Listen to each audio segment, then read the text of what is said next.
ঈদের সময় নাকি ঢাকা শহর ফাঁকা থাকে। এটার এক্সপেরিমেন্ট করার জন্য ঈদের 2 দিন পর আমি একটু কফি ডেটের জন্য বের হয়েছিলাম, যেহেতু আমার ঈদের বাড়িতে খুব একটা আশেপাশে বা কোথাও ঘোরা হয়নি। তো ভাবলাম যে ঠিক আছে আজকে একটু বাইরে যাই, একটু কফি টফি একটু ঘুরে শুধু ছবি টবি তুলি। ভাই বিশ্বাস করেন 3-4টা জায়গায় গেছি, মাছের বাজারের থেকেও খারাপ মনে হয়েছে আমার কাছে। এত মানুষের ভিড়, যেখানে প্রপারলি আপনি বসে এক কাপ চাও আপনি খেতে পারবেন না, এত পরিমাণ ভিড়।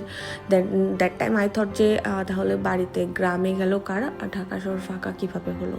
তা এর থেকে আমার মনে হয় 5 স্টার একটু টাকা বেশি গেলেও আপনি রিল্যাক্সে একটু মানে শান্তি মতো একটু টাইম স্পেন্ড করতে পারবেন। এর জন্যই মানুষ এখন মনে হয় 5 স্টারের দিকে বেশি ঝুঁকে গেছে।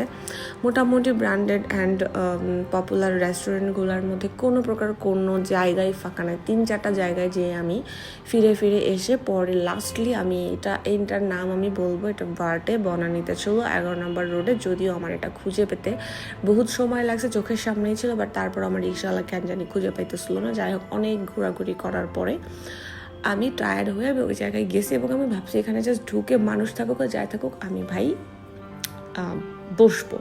লিটারলি আমরা কোনো জায়গায় স্পেস পাচ্ছিলাম না।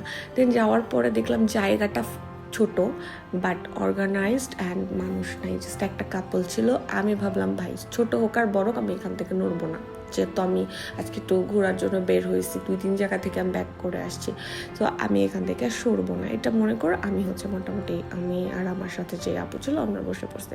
তো ওখানে আমরা 2টা ফুড আইটেম অর্ডার দিচ্ছি, but trust me food item আমার এত ভাল লাগছে। রেগুলার আমরা রেস্টুরেন্টের ফুড ট্রাই করতে করতে টেস্টটা কেমন যেন বেসিক হয়ে যায় না, যে সব জায়গায় সিমিলার টেস্ট সো খাওয়া দরকার খাচ্ছি, বাট এদের ফুডগুলো আমার খুব ভালো লাগছে। আমি হাইলি রিকমেন্ড করব। রেস্টুরেন্টের নাম আমি আবার বলতেছি, এটা হচ্ছে ভার্ট। তো যাই হোক, ওখানে একটা সারপ্রাইজ হয়েছে, সেটা হচ্ছে যে আফটার ফিনিশিং আওয়ার ফুড আমরা বের হয়ে যাব। ওরা আমাদের ওয়েটারটাকে বিল দেওয়ার পরে বলতেছিল যে ওদের একটা ডিফারেন্ট জোন আছে লেভেল 4-এ, ওরা আমাদেরকে ওখানে নিয়ে যাওয়ার পর বলে 500+ বিল হলে ওদের কিছু গেমিং জোন আছে যেখানে ওরা আর কি অ্যালাউ করে আপনার গেমগুলা খেলার জন্য। ওই ফ্লোরটায় যে দেখেন, মানে ওদের থিমটা হচ্ছে জঙ্গল টাইপের। এটা রিভিউ আমি অনেক দেখছি, আমার অনেক ভালো লাগছিল। একটা সময় আমি প্ল্যানও করছিলাম যে একসময় আমি এখানে আসবো।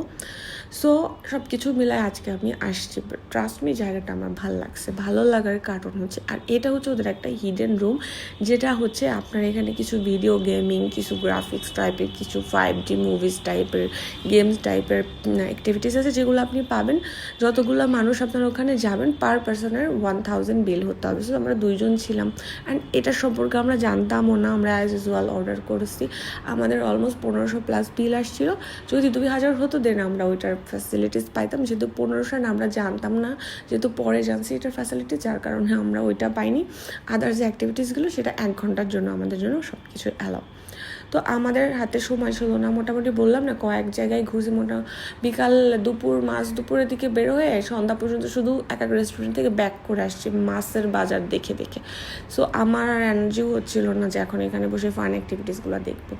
তারপরেও আমার সাথে যে আপু ছিল ও একটু ঘুরে দেখতেছিল, ট্রাই করতেছিল।